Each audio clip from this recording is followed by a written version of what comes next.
A couple of years ago, an event planner called me because I was going to do a speaking event, and she called and she said, "I'm really struggling with how to write about you on the little flyer." And I thought, well, what's the struggle? And she said, "Well, I saw you speak, and I'm going to call you a researcher, I think, but I'm afraid if I call you a researcher, no one will come because they'll think you're boring and irrelevant." And I was like, okay. And she said, but the thing I liked about your talk is, you're a storyteller, so I think what I'll do is just call you a storyteller. And of course, the academic, insecure part of me was like, "You're going to call me a what?" And she said, "I'm going to call you a storyteller." And I was like, "Oh, why not Magic Pixie?" I was like, let me think about this for a second. And so I tried to call deep on my courage, and I thought, I am a storyteller. I'm a qualitative researcher. I collect stories. That's what I do. And maybe stories are just data with a soul, and maybe I'm just a storyteller. So I said, "You know what? Why don't you just say I'm a researcher storyteller?" And she went, "There's no such thing." So I'm a researcher storyteller. And I'm going to talk to you today. We're talking about expanding perception. And so I want to talk to you and tell some stories about a piece of my research that fundamentally expanded my perception and really actually changed the way that I live and love and work and parent. And this is where my story starts. When I was a young researcher, doctoral student, my first year I had a research professor who said to us, "Here's the thing. If you cannot measure it, it does not exist." And I thought he was just sweet-talking me. I was like, "Really?" And he's like, "Absolutely."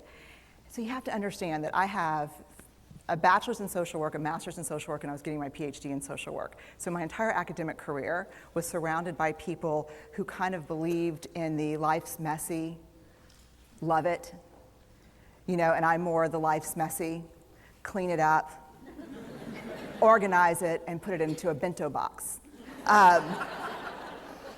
And so to think that I had found my way, to found a career that takes me, really one of the big sayings in social work is lean into the discomfort of the work. And I'm like, knock discomfort upside the head and move it over and get all A's. That was my mantra. So I was very excited about this. And so I thought, you know what? This is the career for me because I am interested in some messy topics, but I want to be able to make them not messy. I want to understand them. I want to hack into these things that I know are important and lay the code out for everyone to see. So where I started was with connection, because by the time you're a social worker for 10 years, what you realize is that connection is why we're here. It's what gives purpose and meaning to our lives. This is what it's all about. It doesn't matter whether you talk to people who work in social justice and mental health and abuse and neglect. What we know is that connection, the ability to feel connected, is neurobiologically, that's how we're wired, it's why we're here. So I thought, you know what, I'm going to start with connection. Well, that situation where you get an evaluation from your boss, and she tells you 37 things that you do really awesome and one thing that you can't, an opportunity for growth. And all you can think about is that opportunity for growth, right? Well, apparently this is the way my work went as well, because when you ask people about love, they tell you about heartbreak. When you ask people about belonging, they'll tell you their most excruciating experiences of being excluded. And when you ask people about connection, the stories they told me were about disconnection. So very quickly, really about 6 weeks into this research, I ran into this unnamed thing that absolutely unraveled connection in a way that I didn't understand or had never seen. And so I pulled back out of the research and thought, I need to figure out what this is. And it turned out to be shame. And shame is really easily understood as the fear of disconnection. Is there something about me that if other people know it or see it, that I won't be worthy of connection? The things I can tell you about it, it's universal. We all have it. The only people who don't experience shame have no capacity for human empathy or connection. No one wants to talk about it, and the less you talk about it, the more you have it. What underpinned this shame, this I'm not good enough, which we all know that feeling. I'm not blank enough. I'm not thin enough, rich enough, beautiful enough, smart enough, promoted enough. The thing that underpinned this was excruciating vulnerability. This idea of, in order for connection to happen, we have to allow ourselves to be seen, really seen. And you know how I feel about vulnerability. I hate vulnerability. And so I thought, this is my chance to beat it back with my measuring stick. I'm going in, I'm gonna figure this stuff out, I'm gonna spend a year, I'm gonna totally deconstruct shame, I'm gonna understand how vulnerability works, and I'm gonna outsmart it. So I was ready, and I was really excited. As you know, it's not gonna turn out well. You know this. So I could tell you a lot about shame, but I'd have to borrow everyone else's time. But here's what I can tell you that it boils down to. And this may be one of the most important things that I've ever learned in the decade of doing this research. My 1 year has turned into 6 years, thousands of stories, hundreds of long interviews, focus groups. At one point, people were sending me journal pages and sending me their stories, thousands of pieces of data. And 6 years. And I kind of got a handle on it. I kind of understood this is what shame is, this is how it works. I wrote a book, I published a theory, but something was not okay. And what it was is that if I roughly took the people I interviewed and divided them into people who really have a sense of worthiness, that's what this comes down to, a sense of worthiness. They have a strong sense of love and belonging. And folks who struggle for it, and folks who are always wondering if they're good enough. There was only one variable that separated the people who have a strong sense of love and belonging and the people who really struggle for it, and that was the people who have a strong sense of love and belonging believe they're worthy of love and belonging. That's it. They believe they're worthy.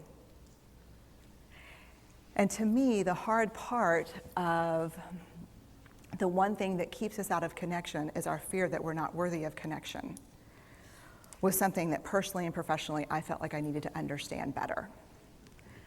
So what I did is I took all of the interviews where I saw worthiness, where I saw people living that way, and just looked at those. What do these people have in common? And I have a slight office supply addiction, but that's another talk. So I had a manila notebook, a manila folder, and I had a Sharpie, and I was like, what am I gonna call this research? And the first words that came to my mind were wholehearted. These are kind of wholehearted people living from this deep sense of worthiness. So I wrote at the top of the manila folder, and I started looking at the data. In fact, I did it first in this in a 4-day, very intensive data analysis where I went back, pulled these interviews, pulled the stories, pulled the incidents. What's the theme? What's the pattern? My husband left town with the kids because I always go into this kind of Jackson Pollock crazy thing where I'm just like writing and going and kind of just in my researcher mode. And so here's what I found. What they had in common was a sense of courage. And I want to separate courage and bravery for you for a minute. Courage, the original definition of courage, when it first came into the English language, it's from the Latin word cur, meaning heart. And the original definition was to tell the story of who you are with your whole heart. And so these folks had, very simply, the courage to be imperfect. They had the compassion to be kind to themselves first and then to others, because as it turns out, we can't practice compassion with other people if we can't treat ourselves kindly. And the last was they had connection, and this was the hard part, as a result of authenticity. They were willing to let go of who they thought they should be in order to be who they were, which is, you have to absolutely do that for connection. The other thing that they had in common was this. They fully embraced vulnerability. They believed that what made them vulnerable made them beautiful. They didn't talk about vulnerability being comfortable, nor did they really talk about it being excruciating, as I had heard earlier in the shame interviewing. They just talked about it being necessary. They talked about the willingness to say I love you first. The willingness to do something where there are no guarantees. The willingness to breathe through waiting for the doctor to call after your mammogram. The willing to invest in a relationship that may or may not work out. They thought this was fundamental. I personally thought it was betrayal. I could not believe I had pledged allegiance to research, where our job, the definition of research is to control and predict, to study phenomenon for the explicit reason to control and predict. And now my mission to control and predict had turned up the answer that the way to live is with vulnerability and to stop controlling and predicting. This led to a little breakdown, which actually looked more like this. And it did. It led to I call it a breakdown, my therapist calls it a spiritual awakening. Spiritual awakening sounds better than breakdown, but I assure you it was a breakdown. And I had to put my data away and go find a therapist. Let me tell you something. You know who you are when you call your friends and say, I think I need to see somebody. Do you have any recommendations? Because about 5 of my friends are like, woo, I wouldn't want to be your therapist. And I was like, what does that mean? And they're like, I'm just saying, don't bring your measuring stick. It's like, okay. So I found a therapist. My first meeting with her, Diana, I brought in my list of the way the wholehearted live. And I sat down, and she said, how are you? And I said, I'm great, I'm okay. And she said, what's going on? And I said, and this is a therapist who sees therapists, because we have to go to those because their BS meters are good. And so I said, here's the thing, I'm struggling. And she said, what's the struggle? And I said, well, I have a vulnerability issue, and I know that vulnerability is kind of the core of shame and fear and our struggle for worthiness, but it appears that it's also the birthplace of joy, of creativity, of belonging, of love, and I think I have a problem, and I need some help. And I said, but here's the thing, no family stuff, no childhood shit, I just need some strategies.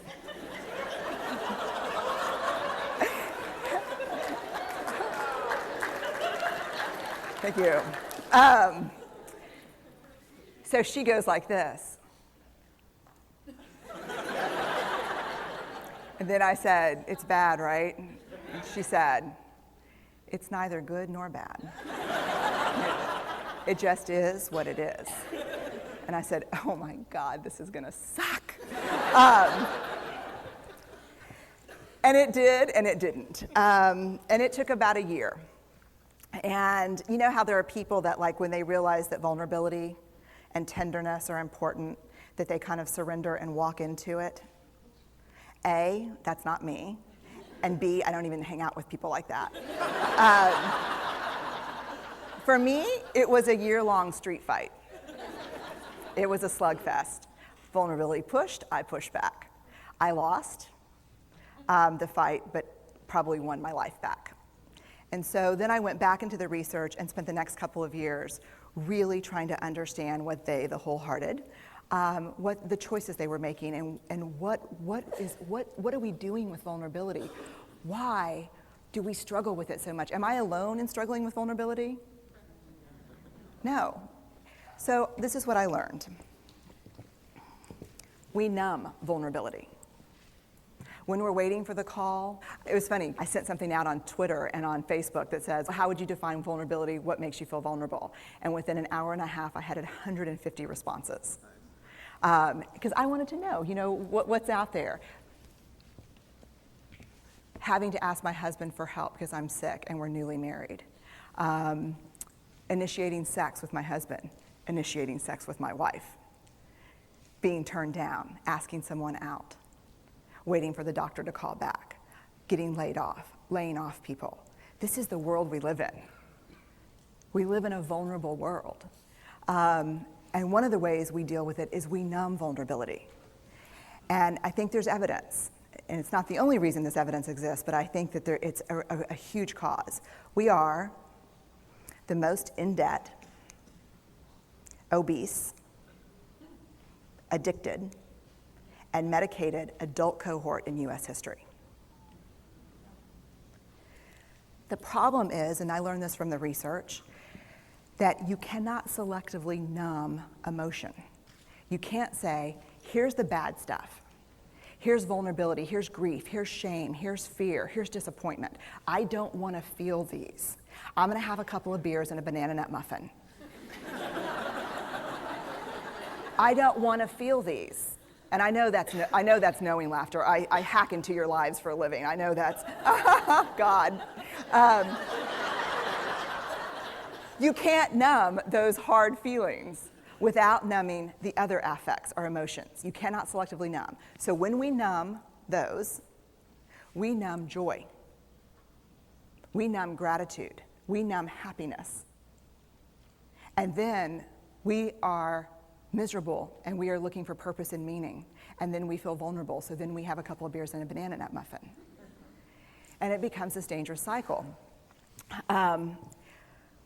One of the things that I think that we need to think about is why and how we numb. And it doesn't just have to be addiction. The other thing we do is we make everything that's uncertain certain. Religion has gone from a belief in faith and mystery to certainty. I'm right, you're wrong, shut up. That's it. Just certain. The more afraid we are, the more vulnerable we are, the more afraid we are. This is what politics looks like today. There's no discourse anymore. There's no conversation. There's just blame. You know how blame is described in the research?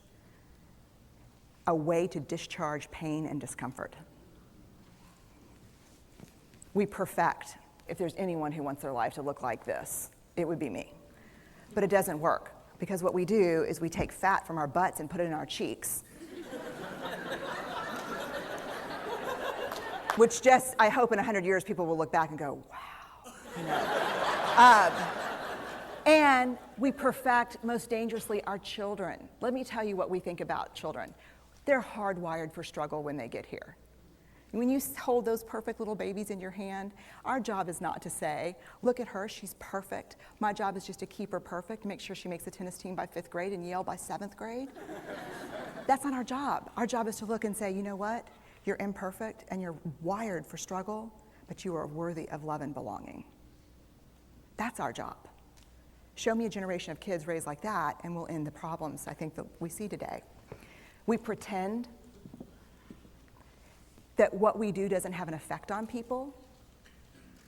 We do that in our personal lives. We do that corporate, whether it's a bailout, an oil spill, a recall. We pretend like what we're doing doesn't have a huge impact on other people. I would say to companies, this is not our first rodeo, people. We just need you to be authentic and real and say, we're sorry, we'll fix it. But there's another way, and I'll leave you with this. This is what I have found. To let ourselves be seen, deeply seen, vulnerably seen. To love with our whole hearts, even though there's no guarantee. And that's really hard, and I can tell you as a parent, that's excruciatingly difficult. To practice gratitude and joy in those moments of kind of terror when we're wondering, can I love you this much? Can I believe in this as passionately? Can I be this fierce about this? Just to be able to stop and instead of catastrophizing what might happen, to say, I'm just so grateful. Because to feel this vulnerable means I'm alive. And the last, which I think is probably the most important, is to believe that we're enough. Because when we work from a place, I believe, that says, I'm enough, then we stop screaming and start listening. We're kinder and gentler to the people around us, and we're kinder and gentler to ourselves. That's all I have. Thank you.